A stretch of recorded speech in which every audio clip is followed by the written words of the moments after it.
It is night. The moon is there. The music begins in dry bushland, bristling from the rough skin of Australia.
Not much thunder is heard in the inland of Australia. Around the coastline it is heard when water, hugging the earth, sends on its moon-drawn tides to crash against the land, beating against the thrust-up arms of rock, and the crushed-up foam of breakers races to the beaches like a horde of angry rats.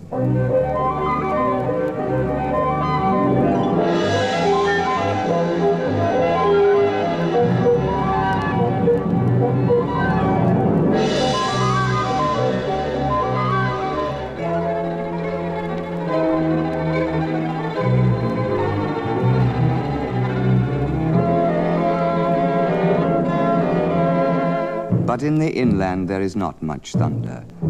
Sometimes there is the distant rumble of massed kangaroos in flight. Sometimes there is the fierce night dancing of forgotten men. Almost always there is silence. And there is silence now.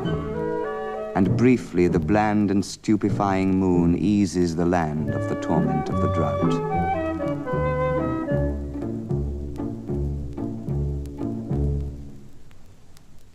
The days are dry and hard, and the animals suffer. But now, for a few hours, snakes are loosely coiled, wombats sleep in their holes, birds' beaks sag in the trees, and the flies are still. A road runs through this part of the country. Near it is the quiet preparation for another sort of thunder. A bottle lies here, brown, unbroken. Tomorrow it will bend 30 square inches of summer sunlight into 5. This will go on for some hours.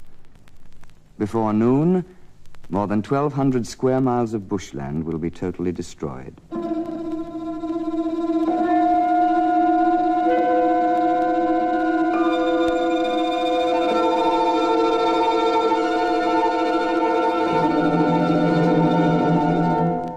But for the time, the flies sleep and the birds are cool, and the wombats are dozing heaps in their holes.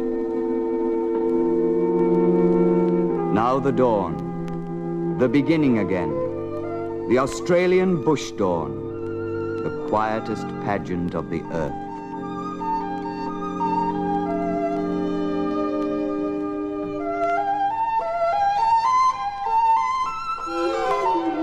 The sun, not yet seen, begins to sketch designs of rock and hill. A silver edging slowly marks out sacks and rims of cloud. The tips of trees begin the day's thinking while their roots still lie asleep. The first bird calls are over.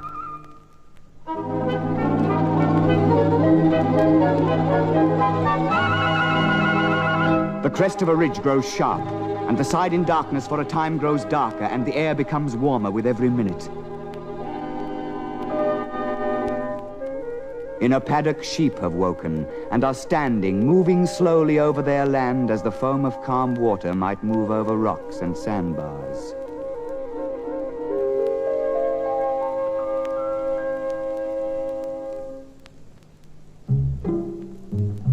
Animals and birds are busy early. One of the busiest is the wombat. He has to be busy because he's so slow. For him, it takes the whole long day to get any sort of work done. There's food to get, and stones to dig, and a bit of the burrow to mend.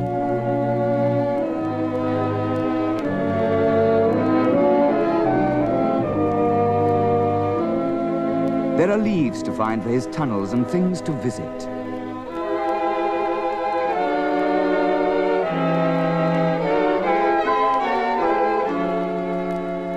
The wombat.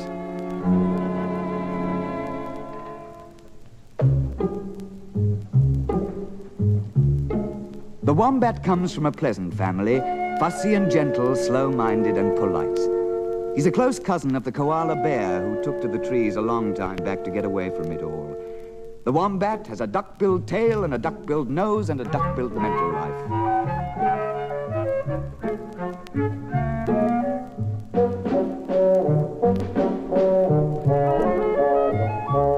He's ponderous plump of meat with a lurching walk.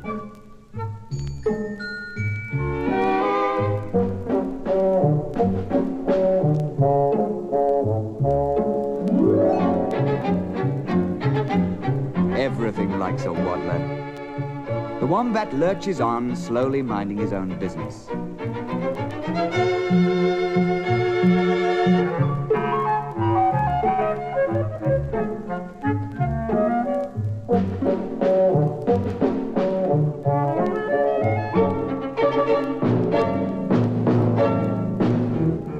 There's bits of bark to find and things to visit. And everything likes a waddle and crump, and slowly home to dinner on time, and gentle doze in a well-made hole, and early thoughtless yawns, and waddle and crump again. If an animal's walk could suggest any words, they'd be these. I'm good morning to everything. Isn't it nice, familiar earth? I'm waddling on, and I like to crump. I'm ponderous plump of meat, and that suits me. I'm a waddler and slow, and I'm timid and stupid. I waddle on, and I waddle slow, and even waddling nowhere, I still like waddling on. It's good that the bush is kind to the wombat. The trundling snout is pushed along by the high, ungainly rump. And from there, from a wombat's snout view, the world perhaps seems strange. But nothing would want to hurt him. The wombat has no enemy. He gathers up a bit of bark, and a kangaroo jumps by. The kangaroo, grotesque, fierce, tender, graceful, with the whip-strong paws that fling the small and delicate face upwards through the air in splendid arcs. The great prongs of paws bend up and crash their downward thrust at the end of every curve. In the eyes of the tiny soaring head, there is the fixedness of distance. And behind the eyes, there lies an old, old knowledge of an antique land. The wombat looks at him leap and blinks his eyes.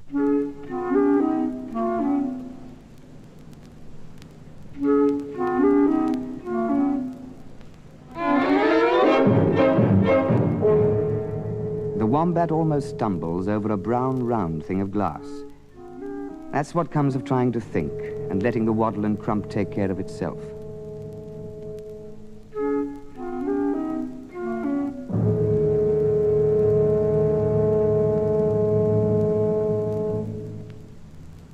The big rump tumbles from side to side as he goes along to find more bark.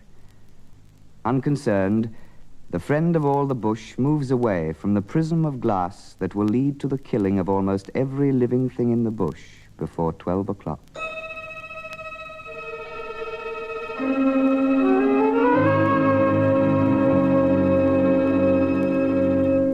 The sun pours onto the bottle near the road, 8:30.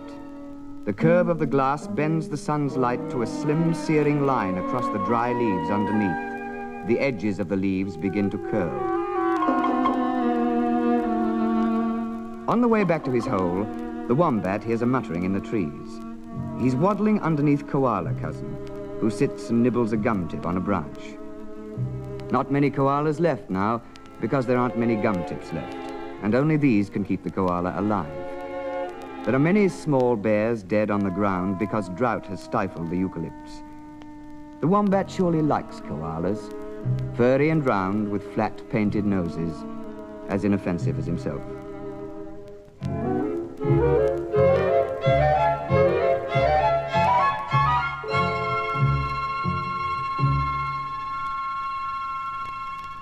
(9:30). The jagged leaf edges blacken. Steadily the sunlight curves to its scythe edge 1 foot long.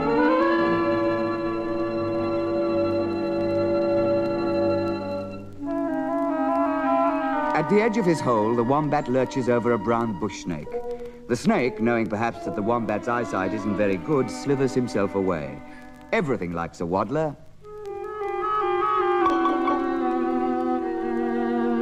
"10 o'clock.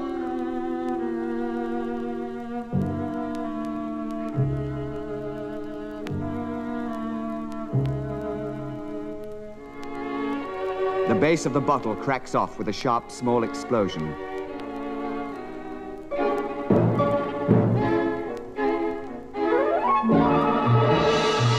A brief flicker of flame.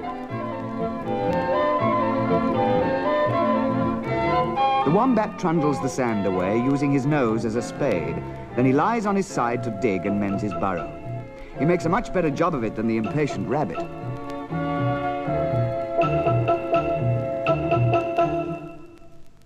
(10:30). A puddle of fire spreads round the bottle. The glass shatters.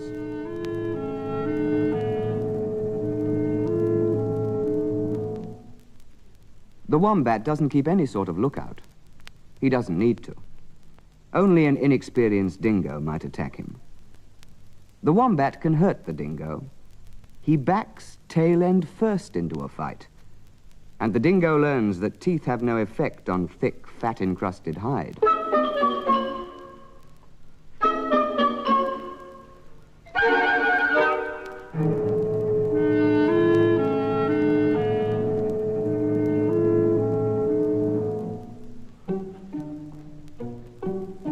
The wombat waits till the moment comes to jerk himself around and sideways, cracking the dingo's skull against a log or a stump.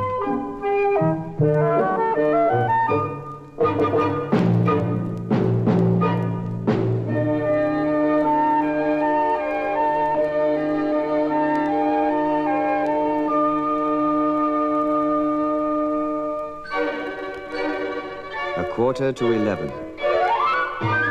A flashing of a wagtail in the air. The wombat grunts and the wagtail carries off to his nest his small beakful of fur. But the wombat doesn't mind, and he backs himself against his tunnel wall to press the sand down. Then he's off with Waddle and Crump to find a stone.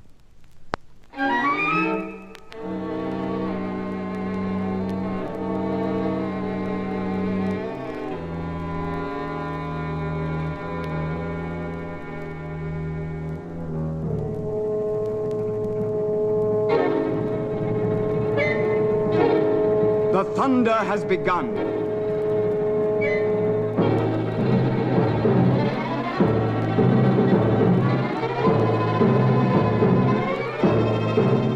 A eucalypt explodes, and there is the first temple of flame. Flames spread through the undergrowth and send up blossoms of fine ash. On a distant farm, cocks crow at midday. The roaring startles rabbits and they scamper to their burrows. The flames lash out at neighboring trees like the tails of angry cats. A mushroom of muddy smoke covers the sky. The sun is a far-off scarlet disk. Scalding sap splinters bark casings. A short, round thing of glass has woken the terror of the ages. 11 o'clock, and it's one long bellow of fire.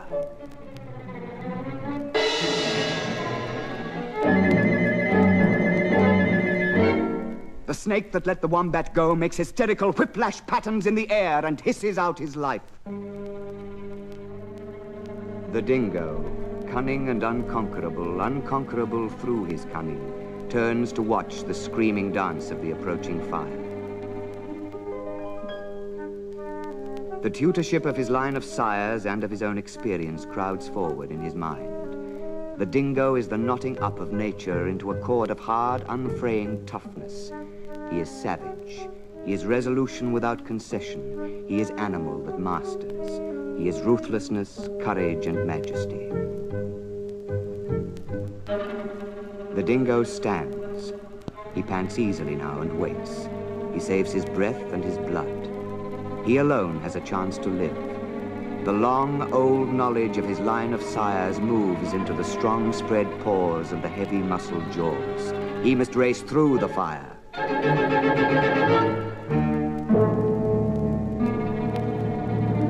Others will race away from it, turn from it. The wombat, cut off from his burrows, will try to reach the only river left with water by the drought. The koala cannot escape.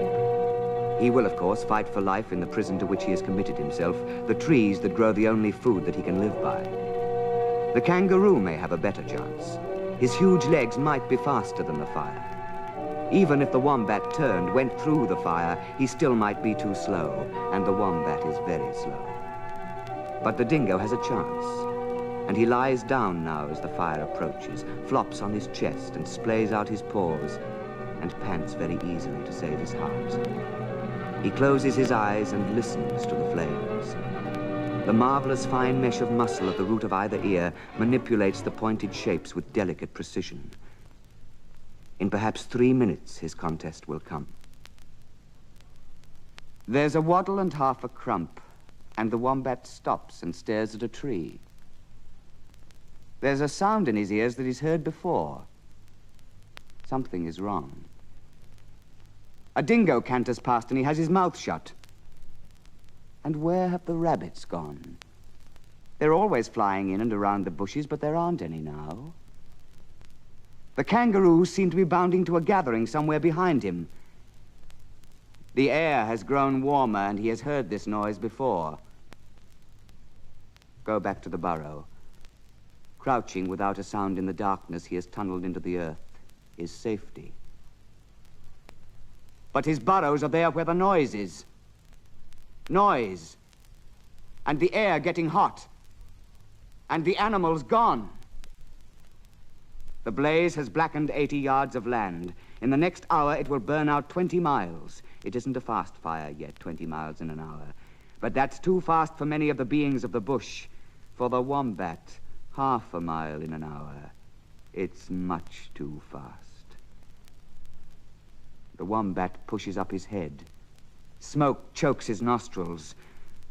With waddle and crump, he moves 10 paces on.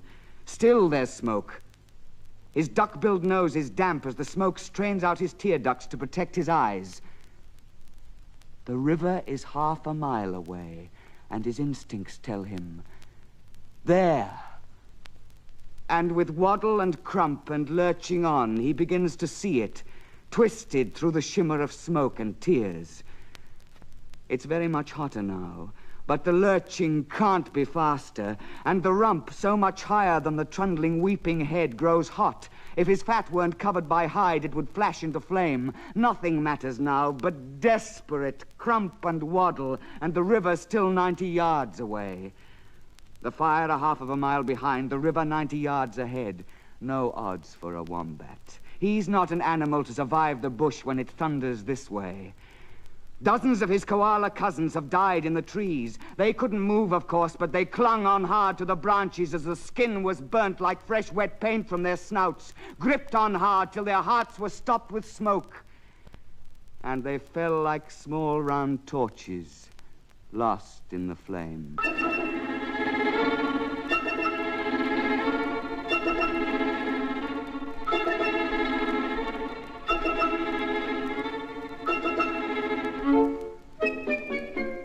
At first, the kangaroo easily outpaced the fire. With a lope of 40 miles in an hour, he has kept the flames well behind him. The snakes and the koalas die, the dingoes wait their chance, the kangaroo leaps on and rests, and then takes up again his ancient choreography of limbs and head. The black smoke thickens in front of his face, and the thunder behind the wombat blots out the noise of the racing fires in the undergrowth. These will reach him first and destroy him. The line of flame spans over 13 miles, a holocaust that knows nothing of the Wombat.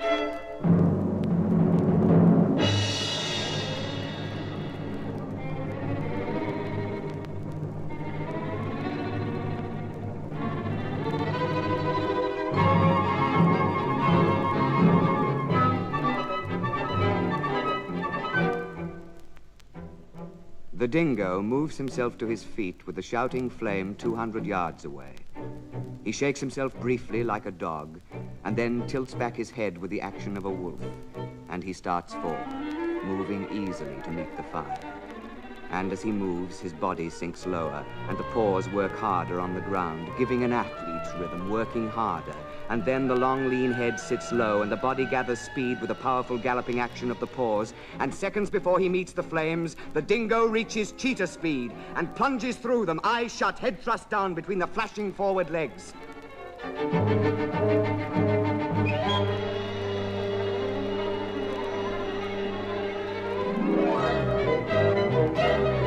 Over the whole land, the sky is shut out. Life is whipped from trees in the space of seconds. An avalanche of burning sends the air into a frenzy. Now to feed the thunder comes a wind, and the 20 miles in an hour are turned to 70.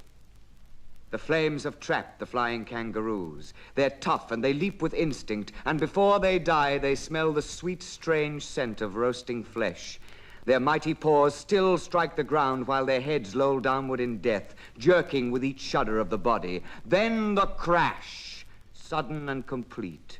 No threshing on the ground, with the tiny head slewed back. And the flames feed.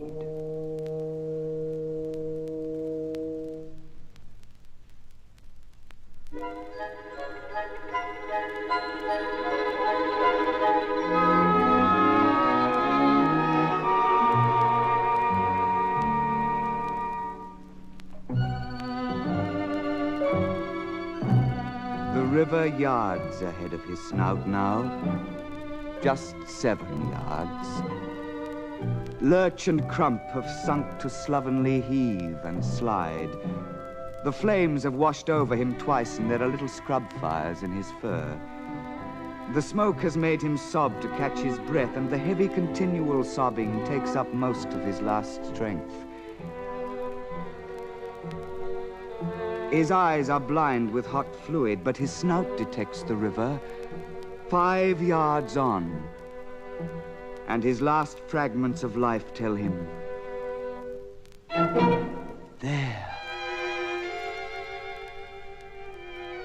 The flames find him out again. He cries out in blind agony, high squealing that doesn't match the lumpy body. He slumps forward. The fire mounts over him. His small shrieks are drowned by the noise. And then, with a capricious change of wind, the fire sweeps back, and soon is half a mile away.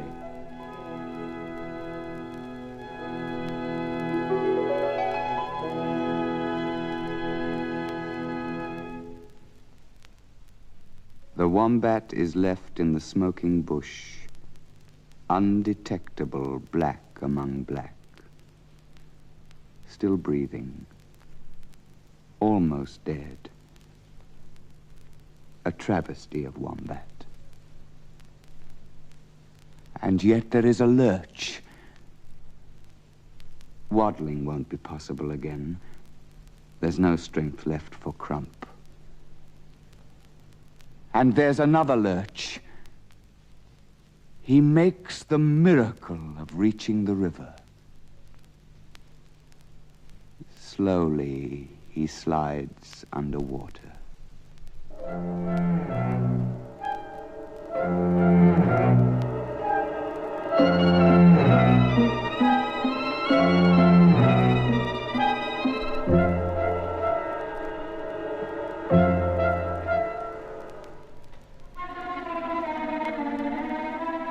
A mile away, a dingo sleeps, badly burned but living on. Close around and much further away, There is death in the forms of shattered trees, grotesquely twisted kangaroos, goannas and koalas, birds and rabbits and snakes.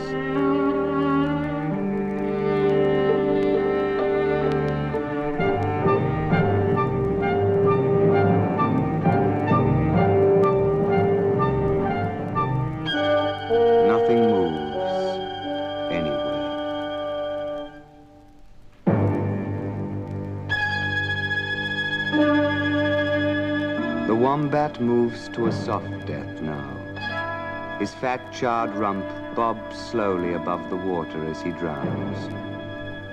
The last thing that he dimly knows is the gentle easing of his terrible burns. A gesture, perhaps, to the friend of all the bush, to the meekness of wattle and crump.